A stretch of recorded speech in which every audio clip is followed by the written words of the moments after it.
కూటమి ప్రభుత్వం ఏర్పడిన వెంటనే నర్సీపట్నం నియోజకవర్గంలో గౌరవ ముఖ్యమంత్రి నారా చంద్రబాబు నాయుడు గారు, అలాగే డిప్యూటీ సీఎం కొణిదెల పవన్ కళ్యాణ్ గారు, అలాగే గౌరవ స్పీకర్ అయ్యన్న పాత్రుడు గారి సారథ్యంలో నియోజకవర్గం మొత్తం మీద కూడా 78 కోట్లు శాంక్షన్ చేసి అభివృద్ధి పథంలో ఒక మోడల్ నియోజకవర్గంలాగా, ఒక పండగలాగా గ్రామాల్లో ఇదే విధంగా అభివృద్ధి కార్యక్రమంలో ముందుకెళ్తానన్న విషయాన్ని కూటమి ద్వారాగా కూడా మీకు కూడా తెలియజేయవలసిన అవసరం ఉంది. ఈరోజు ముఖ్యంగా గోలుగొండ మండలం ఏఎల్పురం,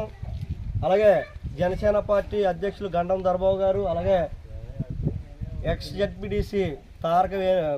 వేణుగోపాలరావు గారు, అలాగే స్థానిక సర్పంచ్ అయినటువంటి విజేత్ గారు, అలాగే రామకృష్ణ గారు, గ్రామ పార్టీ అధ్యక్షులు జమీల్ గారు, అలాగే మా బీసీసీఎల్ అధ్యక్షులు దుక్కల రమేష్ గారు, అలాగే సల్లాదుల ప్రసాద్ బాబు గారు ఇలా ఆధ్వర్యంలో ఈరోజు ఈ ఏఎల్పురంలో సీసీ రోడ్లకి 3 రోడ్లకి దాదాపుగా 9 లక్షల రూపాయలతో ఈరోజు శంకుస్థాపన చేయడం జరిగిందని చెప్పి ఈ సందర్భంలో తెలియజేస్తూ ఈ పనులన్నీ కూడా ఈ నెలాఖరు కల్లా పూర్తి చేసి గ్రామాల్లో ఒక పండగలాగా పల్లె పండగ పిలుపుతో పవన్ కళ్యాణ్ గారు పిలిపించారు. పల్లె పిలుపు అలాగని గ్రామాల్లో స్వరాజ్యం, గాంధీ గారి కళని స్వరాజ్యం చేసే విధంగా గ్రామాలన్నీ కూడా అభివృద్ధి చేసే దిశగా ముందుకెళ్తామన్న సంగతి ఈరోజు కూడా తెలియజేయవలసిన అవసరం ఉంది. ఇవాళ నర్సీపట్నం నియోజకవర్గంలో కూడా గత ప్రభుత్వంలో బొక్కలన్నీ ఉంటే రోడ్లన్నీ కూడా బొక్కలన్నీ ఉన్నాయి. ఆ బొక్కలన్నీ నియోజకవర్గంలో ఎక్కడ కూడా బొక్కలు లేకుండా రోడ్లన్నీ వేసే బాధ్యత గౌరవ స్పీకర్ అయ్యన్న పాత్రుడు గారు నర్సీపట్నం నియోజకవర్గంలో ఎక్కడా కూడా ఈరోజు ఎంత అభివృద్ధి జరుగుతుందో మీ అందరికీ తెలియజేయవలసిన అవసరం ఉంది. ఇవాళ నియోజకవర్గం మొత్తంలో కూడా బీటీ రోడ్లు కావచ్చు, అలాగే సీసీ రోడ్లు కావచ్చు, డ్రైనేజీలు అన్నీ కూడా సర్వేగంగా పనులన్నీ కూడా పూర్తి చేసి మా కూటమి నాయకుల ఆధ్వర్యంలో మేమందరం కూడా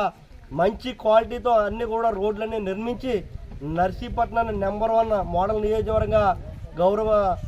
డిప్యూటీ సీఎం పవన్ కళ్యాణ్ గారు, గౌరవ స్పీకర్ గారు కూడా తీసుకొని మరిన్ని కార్యక్రమాలు కూడా రాబోయేది యాస్వి కాబట్టి ఎక్కడ నీటి ఎద్దడి లేకుండా వాటికి కూడా గౌరవ స్పీకర్ అయ్యన్న పాత్రుడు గారు ఎక్కడైతే వాటర్ స్కీమ్స్ ఉన్నాయో అన్నీ కూడా ప్రతిపాదనలన్నీ కూడా రెడీ చేయడం జరిగింది. ఇవన్నీ కూడా గౌరవ స్పీకర్ గారి ఆధ్వర్యంలో, అలాగే పవన్ కళ్యాణ్ గారి ఆధ్వర్యంలో కూడా మరిన్ని అభివృద్ధి కార్యక్రమాలు చేసుకుంటూ పోతే ఇంకా 4 సంవత్సరాలు ఉంది. ఈరోజు 8 నెలల్లోనే 78 కోట్లు తేడం అన్నది ఆసమాస విషయం కాదు. దీని వెనకాల సహకారం అంతా కూడా గౌరవ స్పీకర్ గారు అయ్యన్న పాత్రుడు గారు, అలాగే మా అధినేత పవన్ కళ్యాణ్ గారు కూడా ఎంతో చొరవ చూపించి నర్సీపట్నాన్ని ఒక నెంబర్ 1 నియోజకవర్గంగా తీర్చిచ్చే బాధ్యత మా అధ్యక్షుల వారు, అలాగే మా గౌరవ స్పీకర్ అయ్యన్న పాత్రుడు గారు కూడా తీసుకుంటున్నారన్న సంగతి ఈరోజు మీ అందరికీ కూడా తెలియజేయవలసిన అవసరం ఉంది. ఏమున్నా కూడా గ్రామాల్లో ఇరు నాయకులు ఇద్దరు కూడా గుర్తించి